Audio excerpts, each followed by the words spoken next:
محمد زلمی د هیرات ولایت د پښتون زرغون ولسوالۍ اوسېدونکی دی چې اوس مهال د ښار په نهمه ناحیه کې ژوند کوي. وروستۍ څو ورځو کې ټولنیزو رسنیو کې د هغه ویډیوګانې لاس په لاس کېږي چې دی پکې د پیغمبرۍ ادعا کوي.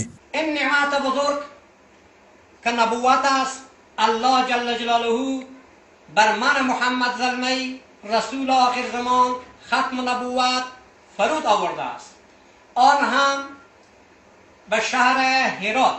یو شمېر علماو د زلمي سره په دې اړه بحثونه هم کړي، خو دی لا هم پر خپله ادعا ټینګ ولاړ دی. بالاخره الله جل جلاله به من فرمان داد لا تقم فیه ابدا ای محمد زلمی رسول آخر زمان ختم نبوت.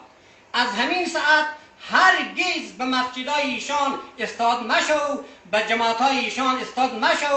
د ارشاد حج او اوقاف ریاست مسئولین د اسلام له اړخه دا ډول کسان مرتد ګڼي او ټینګار کوي چې د حنیفي فقه پر اساس که چیرې د خپل ادعا څخه تیر نشي باید اعدام شي. هدف اینه که هیچ دلیلی مبنی بر ادعا خو نداشت که دقیقا این آدم هم ندارد، چون آخرین پیامبر حضرت محمد صلی الله علیه و سلم بودن. ادعا از این دروغه، یا آدم کذابه و بعد از او حکمی که دیدگاه فقه حنیفی بر این هست اینه که آدم باید سر از او زده بشه.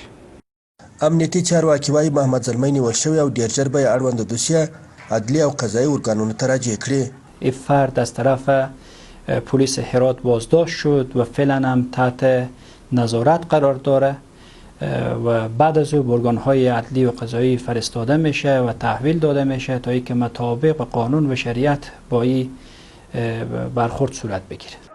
دا لومړی ځل نه دی چې هیرات کې یو کس د پیغمبرۍ ادعا کوي. تر دې وړاندې هم یو بل کس ادعا کړې وه چې دی مهدي دی. مسلمانان او د اسلام د مبارک دین پیروان په دې عقیده دي چې وروستی پیغمبر حضرت محمد صلی الله علیه و آله وسلم دی او نور هیڅ پیغمبر دنیا ته نه راځي.